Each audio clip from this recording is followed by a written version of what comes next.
Hello, my friends. Not a lot to report for today. It started out rainy and it got sunny and it got cool. So it kind of kept us inside for a good part of the day. And then when the sun came out, it's like, oh, let's get the heck out of the house. We damn near froze to death. I still have burnt ears from the wind and the cold. But it got us out of the house. And went to the grocery store. Okay, we like vanity license plates. Do you like vanity license plates? It's always fun trying to figure out what they mean. And this one just tickled the heck out of me today.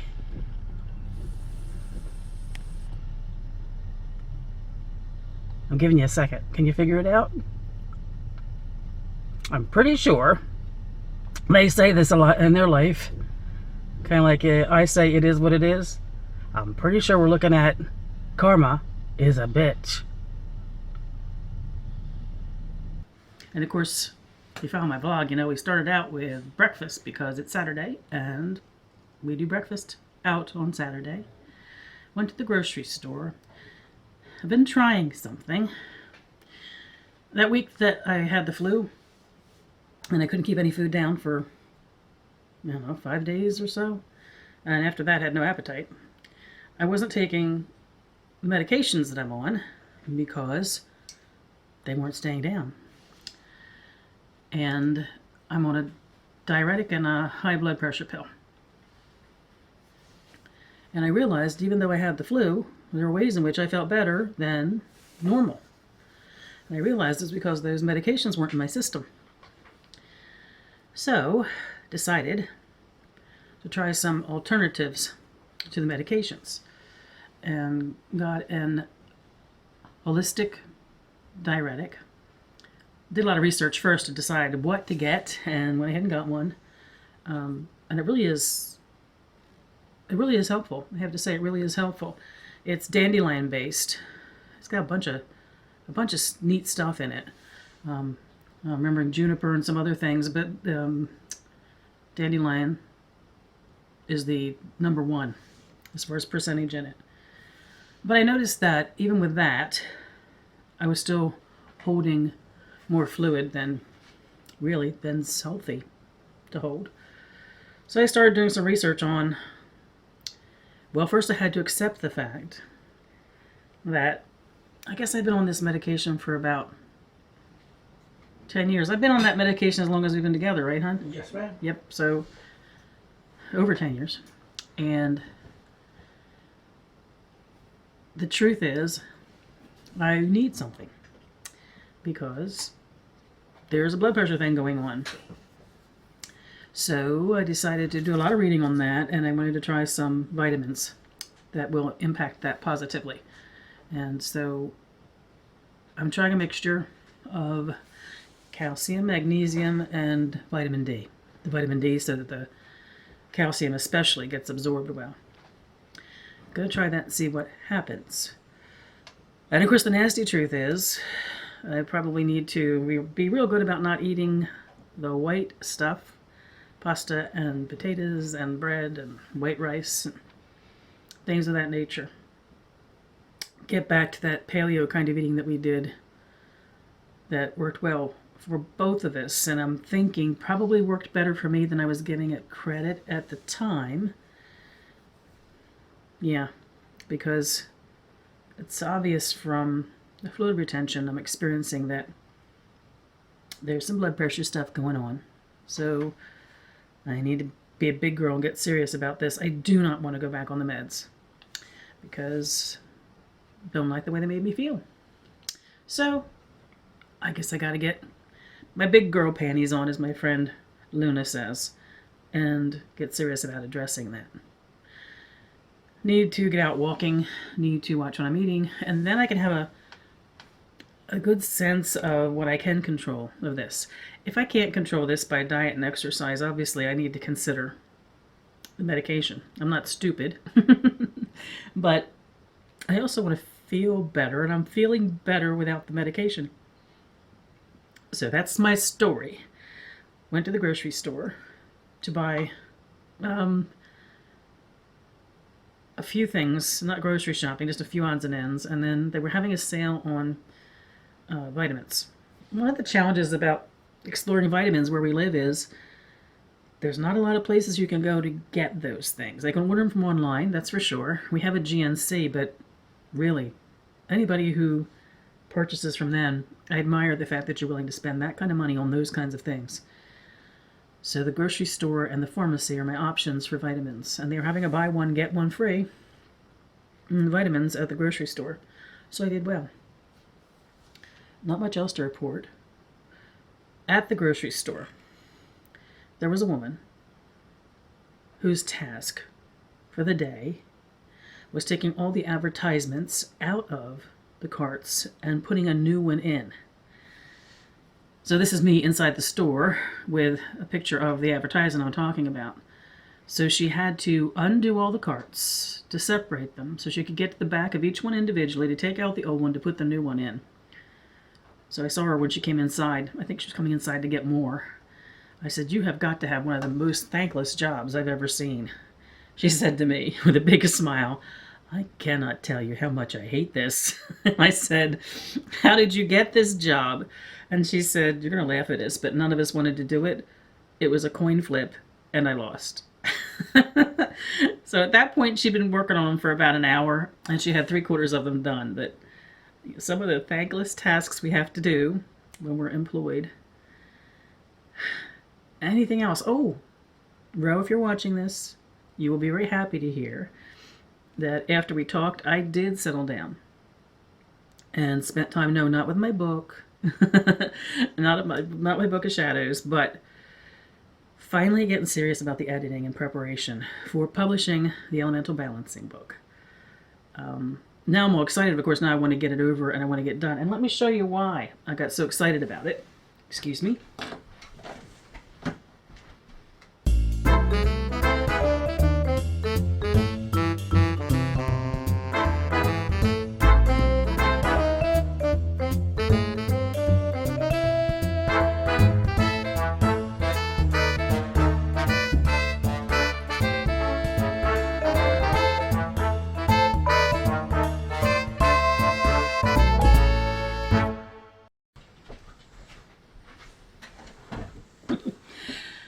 Back.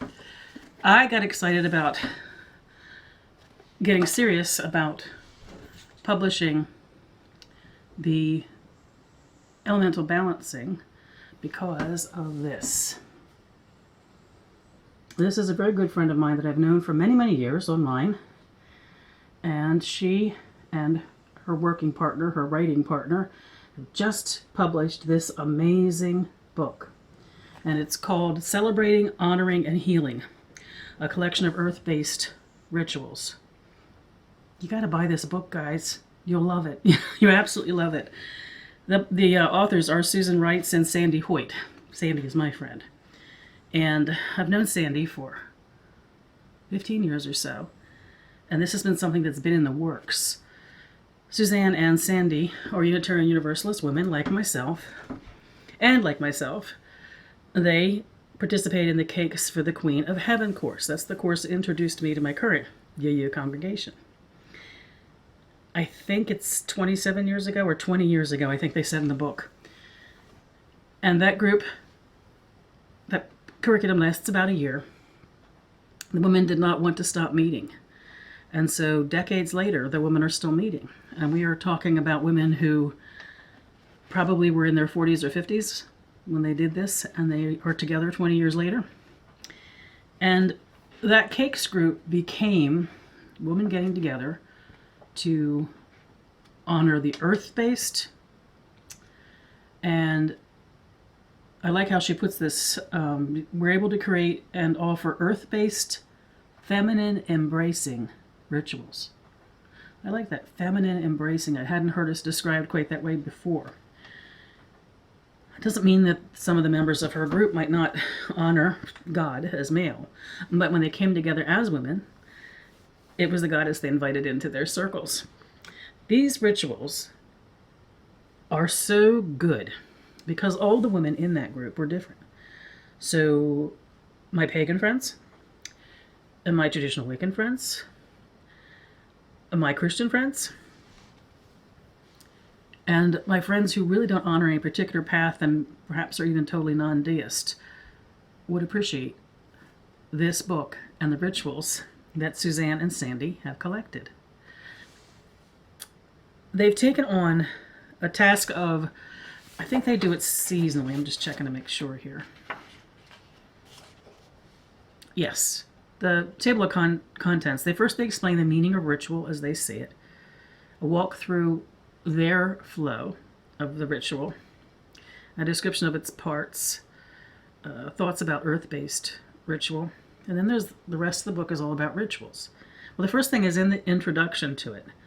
They talk about the beauty of coming together and what happens in a group, and also they honor the power of,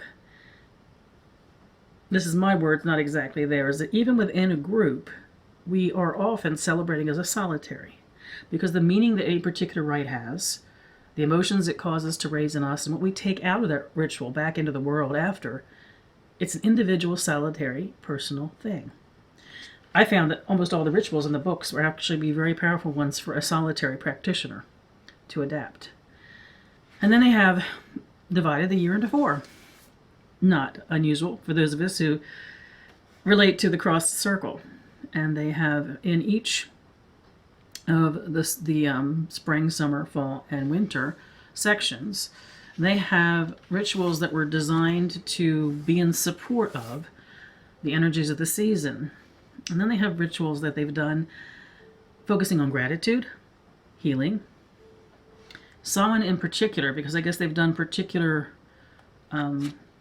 rites focused on Samhain, communicating through the veil, Feast of the Dead, and honoring the gifts of our ancestors. I really like the sound of that one. Transitions, and rites of passages, where they celebrated someone's 90th birthday. Ritual for new beginnings, birthday blessings, croning, and walking the wheel of life as maiden, mother, and crone. And they even have an earth-based ritual here for children, which I think is really fantastic. And they have music suggestions. I really don't think you'd waste $20 if you bought this book. It is amazing. It's inspirational. I'm going to be so using and be inspired by a great amount of the things that are in this book. I really appreciate that Suzanne and Sandy talked about the responsibility of those who come into a ritual as coming into a sacred place, appreciating that everyone's relationship to that is different, but making it matter because you're all in it together, and the responsibilities each individual takes to personalize that and decide what they're taking away. And they also address, and you don't often see this, even a great book on ritual like Deborah Lipp's The Elements of Ritual. I'm not seeing this covered quite this way. And it's addressing the responsibility of those who are holding the space for others. So whether you're leading or co-leading a ritual, they talk about how to prepare yourself and how to be in the right place and how to have the right attitude, how to truly be with and be on behalf of the ritual, which is also something powerful for the solitary who's settling down to do a ritual all by themselves. A certain mindset that you enter into it, kind of a preparation that deepens your connection to what's about to happen. These rituals are rituals that people who wouldn't normally appreciate rituals would enjoy. So, Celebrating, Honoring, and Healing, a collection of earth-based rituals. It's on Amazon. It looks like they published it through Amazon. It's that Create Space, as they published it themselves. It's also very well done. You know, the design of the pages, a little bit like a workbook in a sense, but just, you know, some books are so pedantic and so long with their paragraphs and long sentences that really, they weren't enjoyable to read, even when they're good. And this pleases the eye. And it's, I don't want to say simply written, meaning a simple message, but simply written in the sense that there wasn't a lot of to-do made where it didn't need to be made. Really. An amazing book. When I saw what she'd done, and in the time I've talked about publishing Elemental Balancing, she has been talking about the work she and Suzanne are doing on this. To see it come to fruition and see what she's done, I'm feeling rather lazy that I didn't get there yet. So I am passionately devoted to the editing and the publishing of Elemental Balancing, which is good news for those of the Season of the Seeker folks who wanted to go on to Season of the Dedicant, because Season of the Dedicant has been on hold because I didn't get this done in the fall because of the problems I was having with cognition. So it ended up being a longer vlog after all, didn't it? A good day, a very good day. The tiny moments that end this, I want to call the first one Moment of Zen in honor of my friend Therese, who has this beautiful knack of capturing those tiny moments and sounds in a day's time. And I always wonder how much of her Zen moments aren't what really inspired my tiny moments. And then, if the pictures came out, we had a beautiful sunset. So I captured the peace of a gentle spring rain and the peace of a beautiful spring sunset. It was a good day, my friends.